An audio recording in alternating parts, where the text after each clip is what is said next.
नमस्कार दोस्तों, मैं दिग्विजय सिंह आप सबका बहुत स्वागत करता हूं दिग्विजय इकोनॉमिका में। कैसे हैं आप लोग और कैसे चल रही है आपकी जीत की तैयारी। दोस्तों, आज मैं अपने इस वीडियो में बात करने वाला हूं कि टैक्स इलास्टिसिटी और टैक्स बॉयंसी दोनों क्या कॉन्सेप्ट है, इन दोनों में क्या अंतर है। यूपीएससी के पॉइंट ऑफ व्यू से दोनों ही कॉन्सेप्ट बहुत ही इंपॉर्टेंट है। मुझसे खुद लोक सेवा आयोग उत्तर प्रदेश में पूछा गया था कि टैक्स बॉयंसी और टैक्स इलास्टिसिटी क्या है और दोनों को कैसे मेजर करते हैं।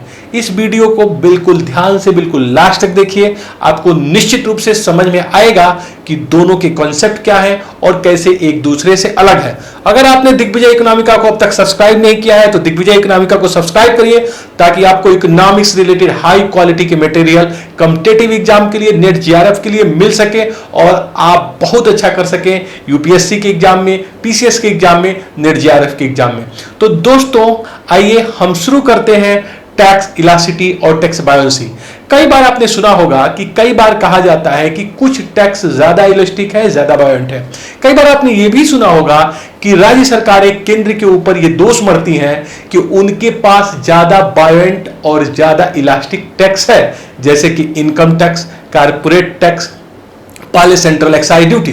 तो दोस्तों, आखिर में ये टैक्स बायोंसी, टैक्स इलास्टिसिटी क्या है और ये किस तरीके से कम या ज्यादा इलास्टिक या बायोंट होती हैं। सबसे पहले दोस्तों हम बात करेंगे आपसे टैक्स बायोंसी की, कर उत्प्लावता की। आपको जान के आश्चर्य होगा कि लोक सेवा आयोग उत्तर प्रदेश में मुझसे सबसे पहले प्रश्न पूछा गया था कि टैक्स बायोंसी का हिंदी बताइए, तो इसकी हिंदी होती है कर उत्प्लावता, टैक्स बायोंसी।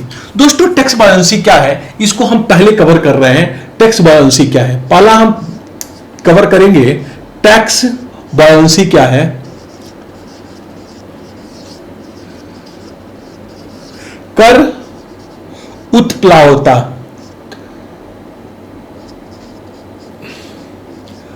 दोस्तों, इकोनॉमिक ग्रोथ में और गवर्नमेंट को मिलने वाले टैक्स रेवेन्यू में एक सीधा संबंध होता है।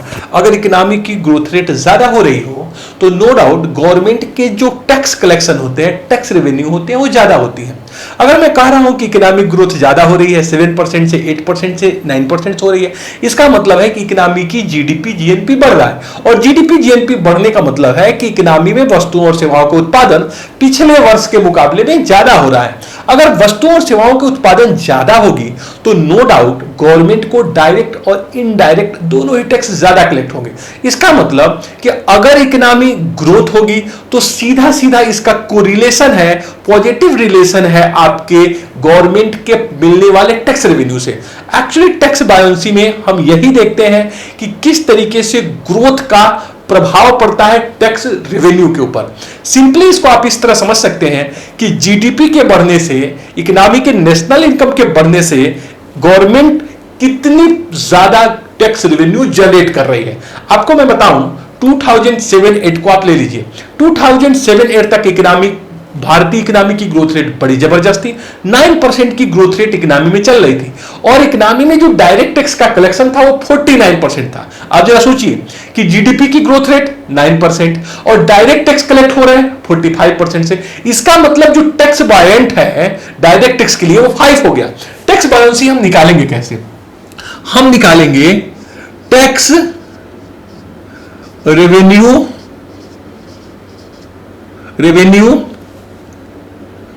change in tax revenue divided with change in GVA।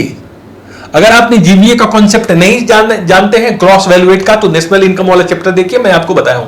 इसका मतलब यह हुआ कि गवर्नमेंट कि टैक्स रेवेन्यू में कितना परसेंट का इजाफा हो रहा है। अगर आपका जीवीए का मतलब आप समझ लीजिए सिंपल से जीडीपी के चेंज होने से। जैसे मैंने बताया कि 2007-8 में जो डायरेक्ट टैक्स की रेवेन्यू बढ़ रही थी वो 45% के रेट से बढ़ रही थी और इकोनॉमी में जो जीडीपी बढ़ रही थी वो 9% से। इसका मतलब जो बॉयंसी थी वो 5% के आसपास थी टैक्स बायोंसी, जो टैक्स बायोंसी थी वो 5% के आसपास से चल रही थी। 9%, 49% के अकॉर्डिंग डायरेक्ट टैक्स के लिए मैं बात कर रहा हूं, डायरेक्ट टैक्स के लिए बायोंसी, डायरेक्ट टैक्स 45% के रेट से बढ़ रही थी, जबकि हमारी जीडीपी 9% के रेट से बढ़ रही थी। उसके अगले साल 2008-9 में आप आइए, जब इकोनॉमी में स्लो डाउन शुरू हो गया था, जब यूएस में सब प्राइम क्राइसिस आया, तो दोस्तों यहां पे जो ग्रोथ रेट हमारी गिर गई अगले साल, वो गिर के हो गई 6%, और जो कलेक्शन था डायरेक्ट टैक्स का वो हो गया 18%। इसका मतलब ये आ गया बायोंसी के 3% पे।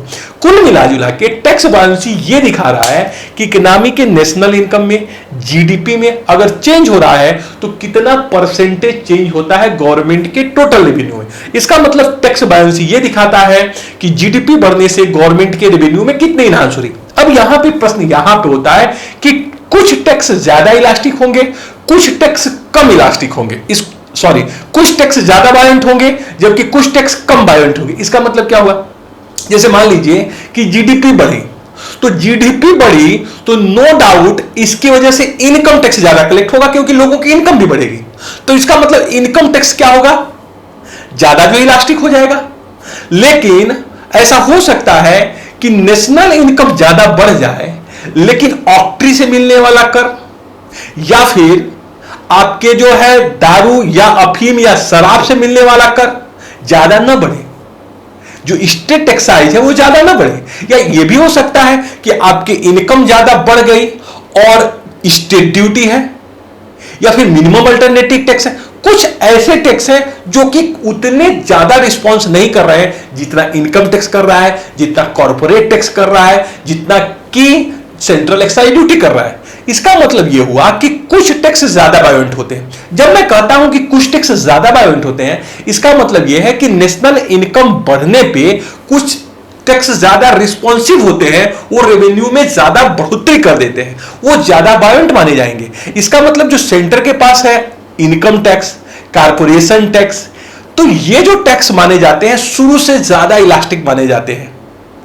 कस्टम ड्यूटी उतनी ज्यादा इलास्टिक नहीं है जितनी इनकम टैक्स है और कॉर्पोरेशन टैक्स है। तो दोस्तों माना यह जाता है कि कुछ टैक्स ज्यादा बॉयंट होते हैं और कुछ टैक्स जो है कम बॉयंट होते हैं। तो बायोंसी का मतलब हम निकाल लिए कि change in tax revenue divided in change in GBA. GBA में परिवर्तन के द्वारा कितना टैक्स रेवेन्यू में इजाफा हुआ, कितना परसेंटेज चेंज हुआ, यह आपको दिखा रहा है टैक्स बॉयंसी। हम मुझे जहां तक समझ में आ रहा है कि आप समझ गए होंगे, बिल्कुल सीधा का कॉन्सेप्ट है कि जीडीपी बढ़ने की वजह से जितना परसेंट जीडीपी चेंज हो रहा है उसके कितना रिस्पॉन्सिव है गवर्नमेंट के टोटल टैक्स कलेक्शन में, वो दिखाता है आपका टैक्स बॉयंसी। दूसरा एक कॉन्सेप्ट और आया, टैक्स इलास्टिसिटी, कर लोच। अभी हम बात कर रहे थे टैक्स बायोंसी की, कर उत्प्लावता की। अब जो दूसरा कॉन्सेप्ट आया है दोस्तों, वो है टैक्स इलास्टिसिटी की, कर लोच की। बेसिकली जो इलास्टिक शब्द है ये फिजिक्स से आया हुआ है। आइए हम बताते हैं कि टैक्स इलास्टिसिटी क्या होती है, कर लोच क्या होता है। टैक्स इलास्टिसिटी, इसका हिंदी है कर लोच। ये क्या होता है? यहां भी एक शब्द कहा जाता है कि कुछ टैक्स ज्यादा इलास्टिक होते हैं, कुछ टैक्स कम इलास्टिक होते हैं। तो आइए हम सीखते हैं कि टैक्स इलास्टिसिटी क्या होती है। देखिए, अब हम जीडीपी की बात नहीं करेंगे, अब हम बात करेंगे फिस्कल रिफॉर्म या फिस्कल कंसोलिडेशन की।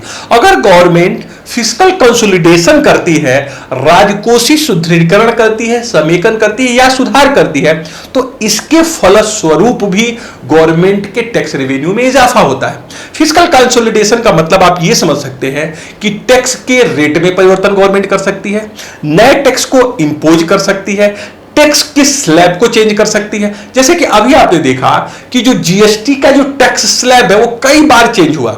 28% से कई मदों को घटा के 18% पे लाया गया, 18% स्लैब वाले को 12% पे लाया गया, 12 वाले को घटा के जो है 8% पे लाया गया। तो जो स्लैब चेंज करते हैं या फिर नए टैक्स को आप इंपोज करते हैं, इसके वजह से भी रिस्पॉन्सिव आता है कि कितना रिस्पॉन्स कर रहा है ये टैक्स रेवेन्यू पे। हो सकता है कि टैक्स में जो चेंज कर रहे हैं आप, उस चेंज की वजह से रेवेन्यू के ऊपर क्या प्रभाव पड़ा। तो यहां पे टैक्स इलास्टिसिटी दिखाता है कि जो टैक्स रेट में जो चेंज हुआ या फिर फिस्कल कंसोलिडेशन की वजह से गवर्नमेंट के रेवेन्यू में, जो टैक्स रेवेन्यू में कितना परसेंट का चेंज आ रहा है। तो यहां पे जो इलास्टिसिटी है वो बायोंसी से अलग हो गई। बायोंसी में हम जीडीपी और जीएनपी के परिप्रेक्ष्य में देख रहे थे गवर्नमेंट रेवेन्यू, टैक्स रेवेन्यू किस तरीके से बढ़ रही है।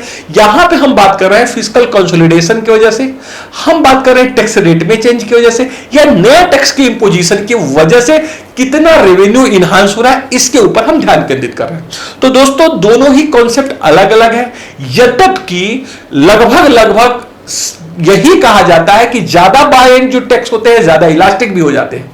मतलब यह हुआ कि सेंट्रल गवर्नमेंट के ऊपर हमेशा राज्य सरकारें कहती है कि आपके पास ज्यादा इलास्टिक और ज्यादा बायन टैक्स है, राज्य सरकारों के पास कम इलास्टिक और कम बायन टैक्स है। इसका मतलब अगर आप इनकम टैक्स के रेट को चेंज करेंगे तो सेंट्रल गवर्नमेंट को इनकम टैक्स ज्यादा मिल जाएगा, लेकिन अगर हमको स्टेट एक्साइज में परिवर्तन करें तो हो सके उतनी रिस्पांस हमको न मिले। तो यहां पे ये कहते हैं हम कि टैक्स रेट को चेंज करने की वजह से क्या जो है प्रभाव आपका पड़ता है, क्या प्रभाव पड़ता है आपके इनकम के ऊपर। तो दोस्तों इस छोटे से वीडियो में हमने ये प्रयास किया कि एक्चुअली क्या इंपैक्ट होता है टैक्स इलास्टिसिटी का, टैक्स बायोंसी का, और इसको मेजर करने का तरीका क्या है। तो इस वीडियो में आपने बड़े ही ध्यान से, बड़े ही कंसंट्रेशन से सीखा है टैक्स इलास्टिसिटी और टैक्स बायोंसी के बारे में, कर उत्प्लावता और कर लोच के बारे में। दोस्तों पूरे मनयोग के साथ अगर किसी भी लक्ष्य को तरफ बढ़ा जाए तो नो डाउट वो लक्ष्य मिलता है। कई बार आप देखेंगे कि सफलता मिलने में समय ज्यादा लग जाएगा, कई बार आपके मेहनत के अकॉर्डिंग आपको फल तुरंत नहीं मिलेगा, लेकिन लगे रहिए, दौड़िए मत, रुकिए मत, चलते रहिए, अपने मन में आशा की किरण जगाए रहिए। जब तक आपके मन में आशा की किरण है, जब तक आप अपने खुद से हार नहीं जाते, आपको कोई रोक नहीं सकता। उस महान लक्ष्य तक आप जरूर पहुंचेंगे। मेरी शुभकामनाएं सदैव आपके साथ। दिग्विजय इकोनॉमिका को देखने के लिए बहुत बहुत धन्यवाद। Thank you so much for watching Digvijay Economica. God bless you dear friends.